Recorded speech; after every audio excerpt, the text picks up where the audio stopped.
Bonjour et bienvenue sur la chaîne de Blue Shoujo. On se retrouve aujourd'hui pour un avis manga et donc je vais vous parler de This Is Not Love, Thank You, le tome 1. Si vous suivez la chaîne, vous savez qu'on l'a reçu en SP il y a 3 jours à peu près, puisqu'on est vendredi et je crois qu'on l'a reçu mardi. J'ai tourné la vidéo le jour même. Et donc voilà, on a reçu ce tome de la part de Soleil Manga, je l'ai lu et je vais vous en parler. Alors déjà, son titre japonais, alors je vais essayer de pas trop écorcher mais je parle pas japonais, c'est Korewa Aijanai no de Yoroshiku. C'est un manga qui est sorti en 2016 au Japon. Il est de Nojin Yuki, qui a écrit plusieurs autres séries, dont Akane-kun no Kokoro, qui veut dire Akane Hearts en anglais. Il y a Aoyama Tsukiko Desu et Fujishino Sanke, entre autres. Aucun autre n'a été licencié en France, c'est son premier tome licencié. La série compte 5 volumes au Japon, donc on peut fortement supposer qu'elle en comptera 5 aussi en France. Et donc c'est proposé par les éditions Soleil. Et par rapport à pas mal de titres qui nous ont proposés récemment, non, il y a certains titres qui étaient plutôt pas mal, mais ils se démarquent quand même assez de la majorité, même si ça commence à changer maintenant, des shoujo qu'ils proposent. Je vous expliquerai pourquoi un peu plus tard dans la vidéo. Alors, donc, de quoi ça nous parle? Eh bien, ça va nous parler de Sarah, qui est donc l'héroïne de ce shoujo. Et Sarah est une jeune lycéenne qui a été bercée par les films romantiques. Elle adore les films romantiques. Elle en a vu plein. Et donc, elle rêve de trouver l'amour avec un grand A et de vivre une romance identique à celle qu'elle a vue dans ces films. Et donc, alors qu'elle s'interpose entre Tsubasa Kujo, donc c'est le beau gosse de son lycée, et la petite amie de celui-ci, en pensant qu'il la maltraite, donc lui qui l'a frappée, parce que celle-ci est en train de pleurer, Sarah découvre en fait qu'elle s'est trompée et elle finit donc par se lier d'amitié avec Tsubasa. Cependant, celui-ci révèle rapidement un caractère tout autre que celui du prince charmant auquel elle croyait. Vexée, elle décide alors de se venger de ce qu'il lui a fait, donc de son mauvais tour. Et donc sa vengeance, c'est de le faire tomber sincèrement amoureux d'elle. Voilà. Sachant que là, c'est moi qui rajoute en plus. Donc là, c'était mon résumé à moi, hein, mais c'est assez proche de ce qui est proposé sur la fiche SP. Sachant qu'en fait, elle est complètement novice en amour et que ses seules connaissances sont celles qu'elle a tirées des films romantiques qu'elle a regardés depuis qu'elle est jeune. Voilà. Alors, qu'est-ce qui m'a plu dans ce titre? Eh bien, ce qui m'a plu, c'est déjà qu'il nous présente les différentes façons d'envisager l'amour, en tout cas chez les ados, puisque ça se passe dans un lycée. On voit qu'il y a en fait pas mal de... Contrairement à quand même pas mal de mangas où l'amour est assez idéalisé, assez romantique et assez différent de ce qui est dans la réalité, hein, faut dire ce qui est. Là, c'est plutôt les visions de l'amour qui sont proposées, à part celle de Sarah, c'est assez terre à terre. Donc, on a la nana qui sort avec le vieux, on a ses copines qui sortent avec des gars vachement plus vieux qu'elle, et il y en a un qui dit ah ben moi je préfère sortir avec un vieux moche du moment qu'il y a du fric, etc. Donc, c'est assez terre à terre. Ouais, voilà. Je suis pas sûre que ça soit non plus très représentatif de la mentalité des ados d'aujourd'hui. En tout cas en France. Alors après, peut-être qu'au Japon, c'est plus représentatif qu'en France. Hein. Ça, je ne sais pas, puisque j'ai pas assez de connaissances sur la société au Japon, et notamment les adolescentes. Et puis, ben, comment dire, moi, ça fait longtemps que je suis plus lycéenne, donc ça me semble pas trop éloigné de ce que moi j'ai vécu il y a longtemps, hein. Mais je suppose que les choses ont aussi changé depuis que je ne suis plus lycéenne. Donc du coup, voilà, je sais pas si c'est hyper réaliste ou si c'est complètement déconnecté de la réalité actuelle. En tout cas, moi c'est ça qui m'intéressait. On nous vend pas un amour idéal et tout est beau, tout est rose. Au contraire, là c'est même plutôt pas très beau ni très rose les façons dont on nous présente l'amour. Et du coup, ça met vraiment en décalage la vision de l'amour de Sarah par rapport à notamment celui qu'on nous présente, celle de ses copines, mais aussi celle de ses camarades de classe, etc. Donc il y a vraiment un décalage et ça permet vraiment de mettre en relief en fait voilà la différence entre Sarah et son idéal et ce que pensent les visions de l'amour de ses copines et de ses camarades de classe. Alors, donc, ça nous interroge aussi sur, ça je vous l'ai dit, un peu pourquoi se mettre en couple. On voit une de ses copines qui dit clairement, moi je préfère me mettre avec un moche du moment qu'il a du fric. Bon, c'est vachement discutable, surtout venant d'une fille de 16 ans. Ça, je suis pas sûre que... Enfin, je sais pas, peut-être au Japon, ça serait réaliste. En France, je sais pas trop, hein, j'ai des doutes, mais bon. Et en fait, on voit que là aussi, je pense que c'est fait pour mettre vraiment en avant et distinguer la façon de penser de Sarah de celle de toutes ses copines, où vraiment les autres, elles ont des... C'est pas vraiment l'amour qui les fait se mettre en couple, c'est tout un tas d'autres raisons, souvent plus terre à terre. Donc en fait, voilà, on a Sarah et les autres. Et les autres, c'est tous un peu des raisons, pas l'amour en fait, hein. Et il y a Sarah qui rêve que de romance et tout, voilà. Et c'est là qu'on se dit mince, en fait c'est hyper fleur bleue, on a une nana hyper naïve qui croit au conte de fées, etc. Et ben là, c'est là où on est surpris, c'est que pas du tout. En fait, souvent chez Soleil, on a des nanas, qui fait des héroïnes qui sont un peu creuses, hein, faut dire ce qui est, qui sont...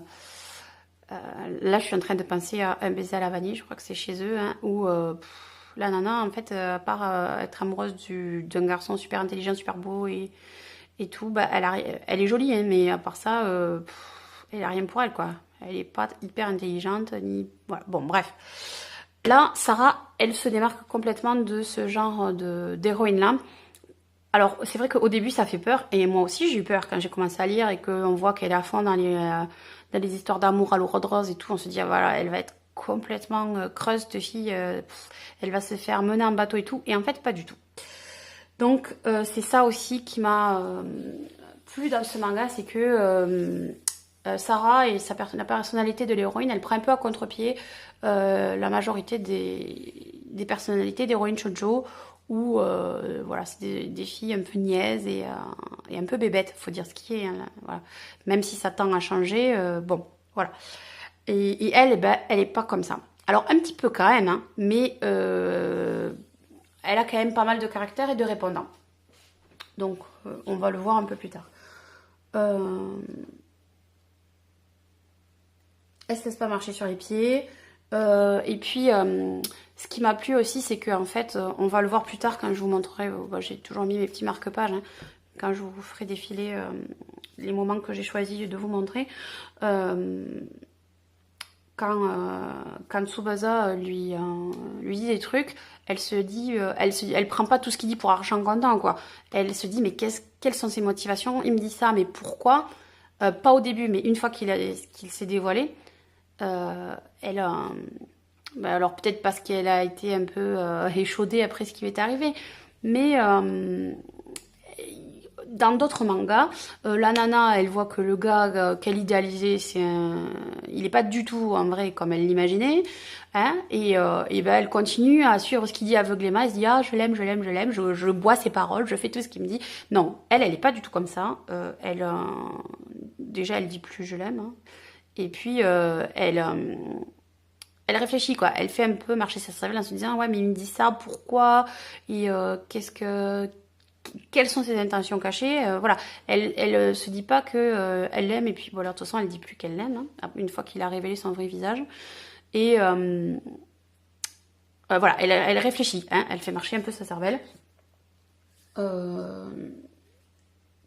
Alors comme je l'ai dit, il y a toujours cet aspect fleur bleue parce que voilà, elle aime les romans, les films romantiques, etc.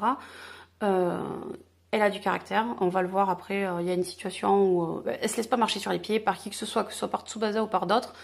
Elle dit ce qu'elle a à dire, elle est assez franche. Il y a aussi un aspect dont je n'ai pas parlé, je vais parler juste après, mais en fait, je l'ai dit un petit peu tout à l'heure, on voit qu'elle a une opinion complètement différente, et même, je dirais, même quasiment à l'opposé de celle de ses copines, puisque les copines, elles ont plutôt une vision terre à terre de l'amour, et alors elle a une vision complètement idéalisée et romantique.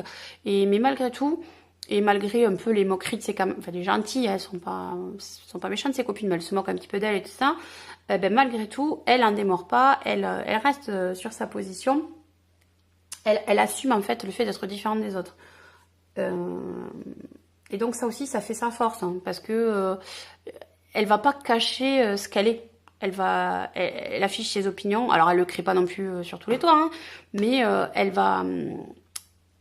Quand on lui pose la question, elle affiche ses opinions et elle assume, ben, même s'il y a des moqueries derrière, elle assume. Et donc ça, c'est aussi, ça montre qu'elle a du caractère.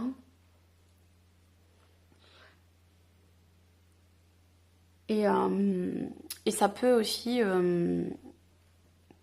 mais ça peut motiver, j'ai envie de dire, des filles à assumer leur vision des relations amoureuses vis-à-vis de leurs amis. Je vais parler de moi, mais effectivement, moi, quand j'étais ado ou lycéenne, j'avais pas forcément les mêmes idées sur les relations que mes copines. Et bah, c'était pas forcément évident, mais voilà. Bon, alors après, auprès des copines, c'est facile à assumer parce que voilà, c'est les copines, hein, mais après, voilà, je me dis que ça peut peut-être aider des gens aussi à s'assumer, se dire bon ben voilà, elle a la force de ses opinions. Voilà. Donc ça, ces deux aspects-là, le fait qu'elle s'assume et qu'elle ait du caractère, pour moi c'est intéressant. Ça nous montre une héroïne qui a du caractère et plus réaliste, en tout cas plus proche de notre société que les autres héroïnes des mangas en fait, des shoujo. Il y a aussi un petit peu d'humour. Alors là, je sais même pas si j'en ai sélectionné.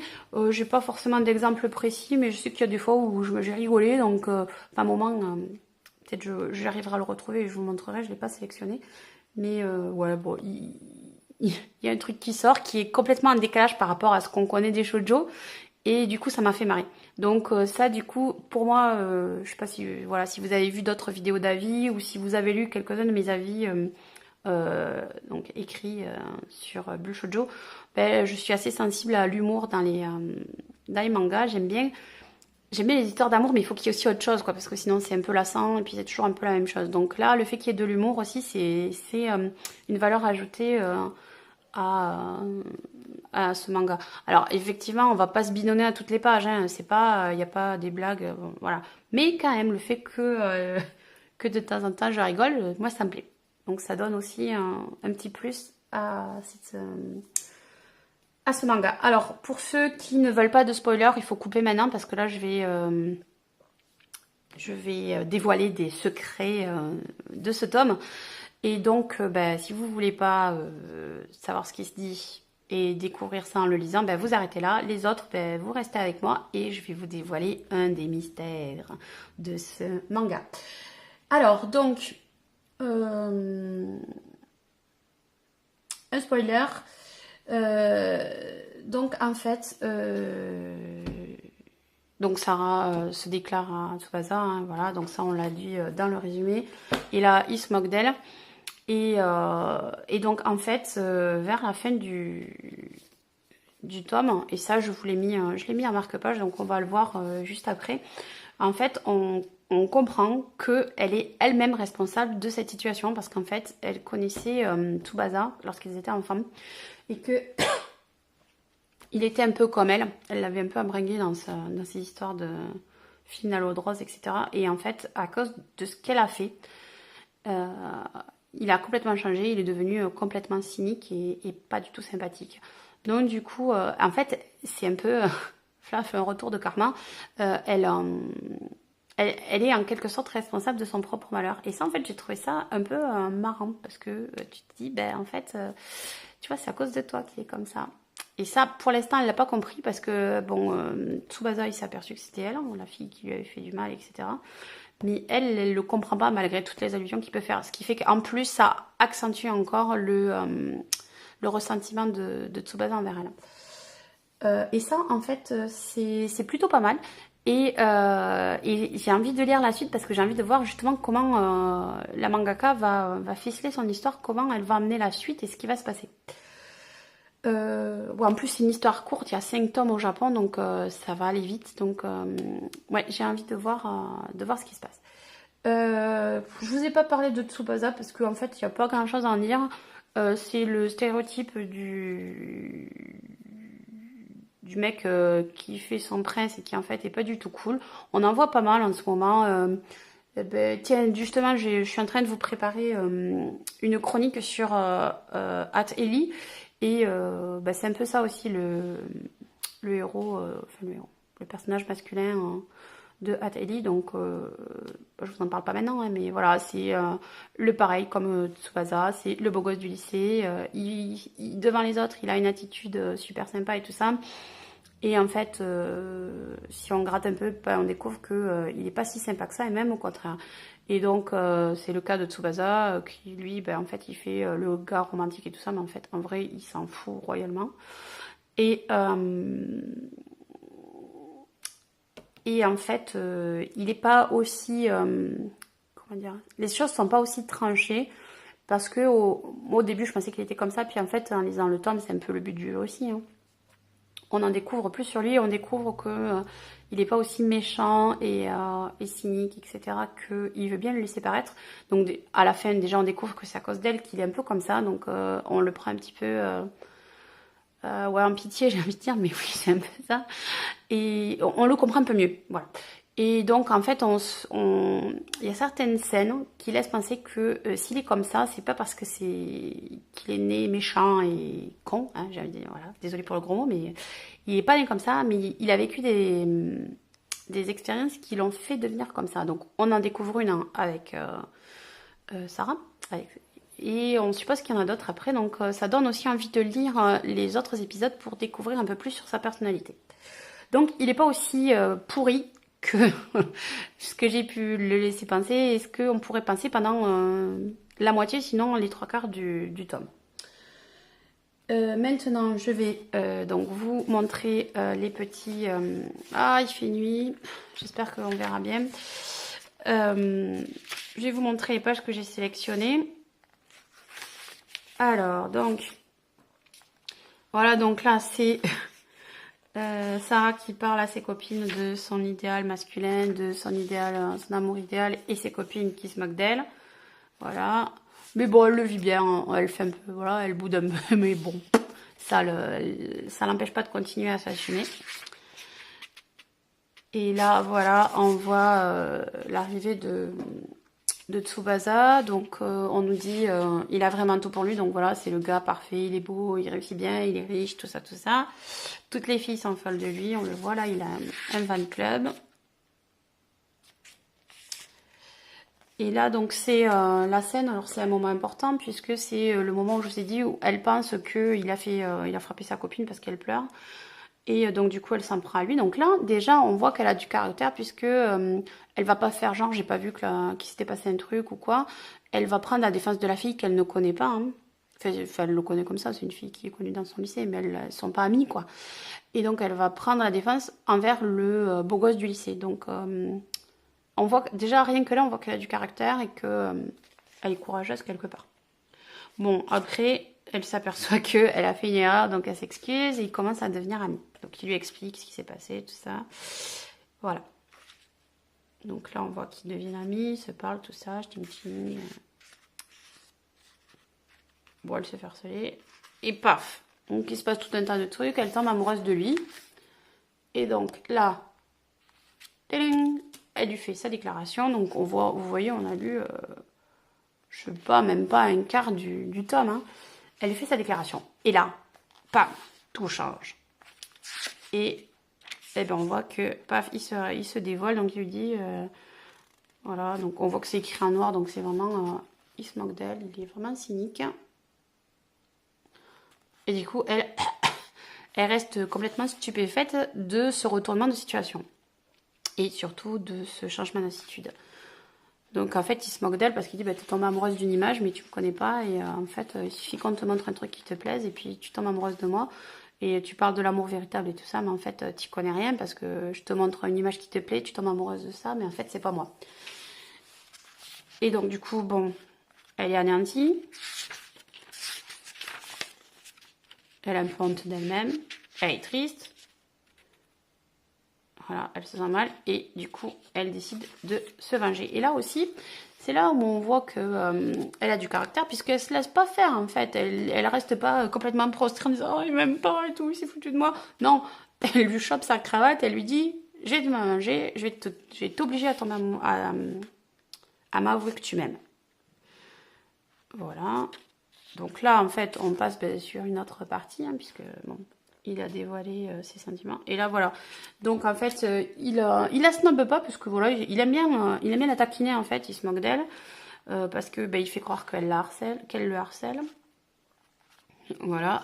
Et donc, mais, en fait, voilà, il reste quand même... en fait, une fois qu'il s'est moqué d'elle, Tsubasa, il garde quand même des contacts avec elle. Il n'a pas complètement coupé les ponts. Il continue à lui parler, etc. Et ça, déjà, ça laisse préfigurer un petit peu qu'il est plus que un gars pourri qui a juste fait tomber une fille amoureuse de lui pour après la jeter, quoi. Et donc là, en fait, il lui propose de lui présenter un de ses copains qui, lui, est sympa et qui pourrait faire l'affaire pour être son petit copain. Donc du coup, et du coup, elle aussi, il y a quand même un peu une dualité. Donc lui, on voit qu'il y a une dualité dans son comportement, clairement. Et elle aussi, parce que du coup, quelque part, elle a été vexée et elle veut se venger et tout ça. Et puis, quand il l'asticote, elle est piquée au vif et du coup, elle répond. Mais d'un autre côté, ils ont des moments sympas où elle ressent quand même des trucs, même si elle ose plus trop se l'avouer, puisque, bon, elle s'est fait avoir. Hein. Voilà. Hop, je passe au prochain. Voilà, donc là en fait, il y a un soi-disant pote de Tsubasa qui le descend devant Sarah. Et du coup, même si elle lui en veut, et elle prend quand même vachement sa défense. Donc là encore, on voit que... Alors on peut se dire c'est un défaut ou pas, parce qu'en fait... alors même si elle dit qu'elle est plus amoureuse de lui, on n'en est pas sûr, mais bon... au moins c'est son amie, quoi, quelque part, et du coup elle le défend, même si elle-même elle a des greffes contre lui, elle prend quand même sa défense voilà, par sympathie. Et donc du coup ça le touche en fait à Tsubasa, on le voit là, et c'est là aussi qu'on voit que lui est pas aussi méchant et cynique et pourri qu'on le pense. Donc, voilà, hop, donc lui aussi ça lui plaît qu'elle prenne sa défense. Là, on voit aussi, encore une fois, qu'elle a du caractère, puisqu'elle ose s'opposer aux fan clubs et aux filles populaires de sa classe. Mais, on voit aussi que, voilà, elle veut rester avec Kujo. Donc, oui, Kujo, c'est le nom de Tsubasa. Donc, du coup, là aussi, on voit qu'elle n'est pas très nette, parce que d'un côté, elle dit qu'elle lui en veut et tout ça, mais d'un autre côté, elle veut pas... parce qu'ils sont à côté en classe, en fait. Voilà, j'ai pas expliqué ça. Donc, c'est à côté en classe. Et du coup, les filles, elles lui disent, puisque tu le harcèles et que tu l'aimes pas du tout et tout ça, t'as qu'à échanger de place avec moi, puisqu'elles veulent être à côté de lui. Et finalement, elle dit, non, mais vous allez pas me changer de place sans mon accord. Moi, je veux pas changer, je veux rester à côté de lui. Donc, du coup, elle est un peu ambivalente. De ce point de vue, elle dit qu'elle aime pas, mais elle veut quand même rester à côté de lui. Donc, on ne sait pas si c'est juste par amitié ou par amour, mais bon, voilà. Voilà. Donc du coup, là, en fait, elle avait été prise à partie par donc le fan club de Tsubasa. Et du coup, en fait, en douce, il est allé voir il s'est caché dans un coin, il a suivi, en fait, il s'est caché pour voir s'il avait besoin d'aide. Donc on voit quand même que il est pas clair lui aussi sur ses intentions par rapport à elle. Et donc là, donc c'est le dernier marque-page et donc c'est le moment où on voit, où en fait Tsubasa révèle que il comprend que la fille qu'il a connue quand il était enfant et qui lui a fait vivre une expérience traumatisante, c'est en fait Sarah. Et il n'a pas fait le lien parce qu'en fait, elle lui avait donné un autre prénom, etc. Et donc, du coup, après, dans les pages suivantes, il essaie de lui faire comprendre que c'est lui, mais en fait, elle a complètement oublié qu'elle le connaissait. Et donc, ce qui augmente en plus la rancœur de Tsubasa. Mais en fait, là aussi, c'est ce qui est intéressant et un peu amusant, c'est en fait qu'il y a toujours une dualité, en fait. C'est que il y a une sorte d'attraction-répulsion entre les deux parce que il lui en veut, mais il reste quand même, il va l'aider et tout ça. Et elle lui en veut, mais elle le défend, elle veut rester à côté de lui. Donc, ils ont du mal à... Ouais, c'est ça, attraction, répulsion, vraiment. Hein. Ils ont du mal à couper les ponts. Il n'y a pas que de la colère et du ressentiment, etc. Et il y a aussi une attraction. Voilà. Donc, c'est ça qui est quand même vachement intéressant. Donc, vous avez compris, j'ai plutôt aimé ce titre et ce tome. Alors, effectivement, la trame de l'histoire est assez classique avec voilà, le garçon qui se comporte comme un pourri, qui fait tomber la fille amoureuse de lui pour après la jeter, etc. Ça, c'est assez classique. Mais c'est tout ce qui vient après qui ne l'est pas. La relation entre les deux personnages, elle est vachement intéressante. Le personnage de Sarah, sa personnalité en elle-même, pour moi, est intéressante parce qu'elle sort du lot de ce qu'on a l'habitude de voir. Et donc, et leur relation aussi, voilà, d'attraction-répulsion, comme je l'ai dit, elle est intéressante aussi. Donc, il y a, même si la trame de départ est assez classique, le développement est plutôt intéressant et assez, alors je vais pas dire novateur, mais il n'est pas classique. Donc du coup, moi j'aime bien les trucs qui sortent du lot. Et là, j'ai été servie, j'ai été agréablement surprise parce que je m'attendais pas. Ça dénote un peu de tous les autres, enfin des tomes qui ont été récemment sortis chez Soleil. Donc, j'ai de bonnes surprises. Et, mais là, il me semble aussi que j'en avais lu d'autres séries aussi qu'ils avaient proposées et qui coupaient un peu avec les séries assez misogynes qu'ils avaient proposées les derniers temps. Donc, This is not love, thank you, tome 1, bonne surprise, je recommande plutôt, hein, après c'est pas non plus exceptionnel, hein, mais c'est quand même une bonne surprise et c'est quand même plutôt intéressant à lire et plutôt agréable. Donc si vous cherchez une romance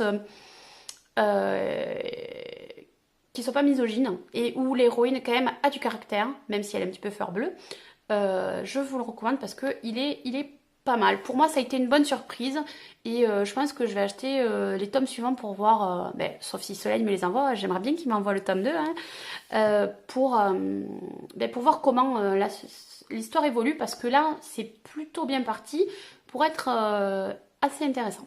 Voilà. Donc, merci de m'avoir suivi jusque-là parce que je pense que cette vidéo va encore durer une bonne demi-heure.